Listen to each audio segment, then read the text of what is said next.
Hello dear friends, today we're talking about a wonderful French author, Victor Hugo. Biographers call Victor Hugo a genius of struggle and his life a path of unremitting work.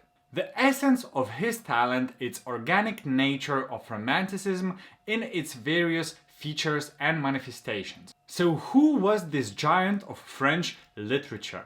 Hugo was born on February 26, 1802 in eastern France. His father served as a general in the Napoleon army. His mother was a strict Catholic and royalist. Victor's childhood was spent in constant moving. This was required by the military service of his father. Besides, the parents often quarreled, dispersed and lived separately. The travels left a deep impression on the soul of the future poet and prepared his romantic outlook. These details are extremely important in trying to understand author's works and message he tried to pass on.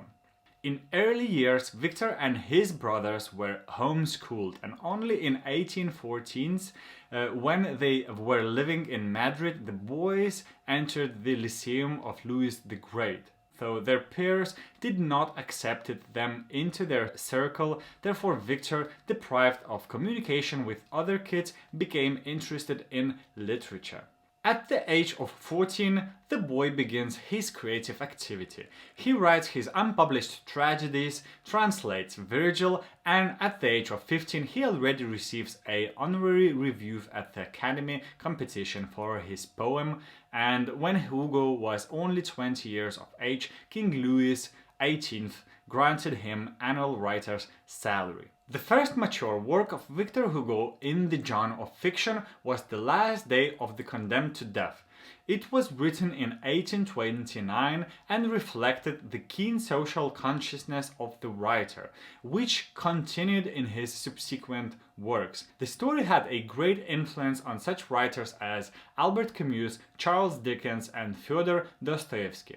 It is a short documentary story about a real-life murderer who was executed in France. But Hugo's first full-fledged novel was incredibly successful, Notre Dame de Paris, which was published in 1831 and quickly translated into many languages across Europe. One of the novel's effects was to draw attention to the desolate Notre Dame Cathedral. The book also contributed to the revival of respect for old buildings and our history, which immediately began to be actively protected. Let's talk a bit about his lyricism. Dedicating himself to Oriental themes, Hugo talks about the sickness of the century, but his melancholy is very special. There is a vague and inexplicable sense of guilt in it. Hugo's romanticism contains spiritual dramas of incredible proportions and is deeply embedded in human consciousness. Three collections written in completely different styles, Songs of Twilight, Inner Voices, Rays and Shadows, convey the author's reflection on various topics, political outlook, personal memories, reflections about art, history, and nature, moral and philosophical topics. Hugo revolutionized romantic prose. He called on writers to objectively reflect all aspects of life, to describe not only magnificent events but also everyday ones, depicting not only the beautiful but also the ugly sides of reality. According to Hugo, human characters should be shown in all their versatility. As author himself said, what exists in nature must be in art. Hugo wrote many works, but the famous Notre Dame Cathedral became the pinnacle of his work, affecting a wide audience. Hugo's novels promote humanistic lofty ideas. The rich material they contain and the writer's imagination make it possible to develop a compelling historical frame.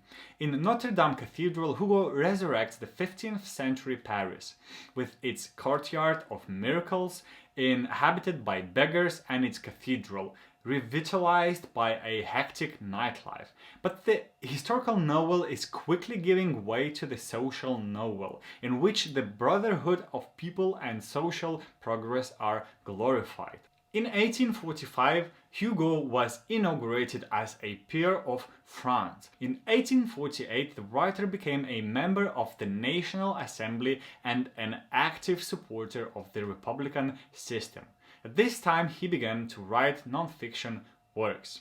3 years later, Bonaparte eliminated the Republican form of government and Hugo had to leave the country. For about 20 years, he lived in exile on the English Channel Islands, where he wrote his Les Miserables. This novel is still considered a piece of genius, unsurpassed for all time in its relevance and insight. The great writer died on May 22nd in 1885 in Paris.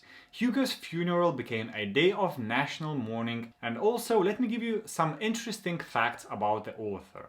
Perhaps even earlier than his literary ability, Hugo showed the talent of a painter. He started drawing at the age of 8.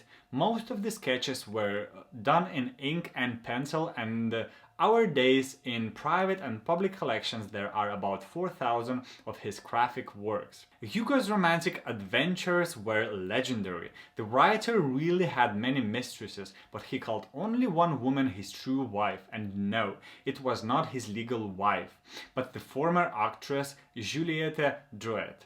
The writer met her when he was 31 years old and he was already raising 4 children. He categorically did not want to divorce Adele, his wife, although she was not distinguished by her loyalty to her husband. So the young actress had to come to terms with the role of an eternal mistress. This strange alliance lasted for about 50 years until the death of Drouet. Hugo's novel about the fate of the hunchback Quasimodo and the beautiful gypsy woman Esmeralda helped to preserve the famous Notre Dame Cathedral. In the time of Hugo, it was in an extremely deplorable state. Under the Napoleon Bonaparte, it was handed over to the church and very quickly deteriorated, and by the 30s of the 19th century was under threat of demolition. Victor Hugo's popular novel attracted many tourists and thus saved it from destruction. In the preface to the book, the author said, "One of my main goals is to inspire the nation with love for our architecture." Thank you very much for watching. I hope you enjoyed this video. Please give it a thumbs up if you enjoyed it and subscribe to my channel if you would like to see more. Have a very nice day, have a very nice evening, and see you very soon in a next video. Bye!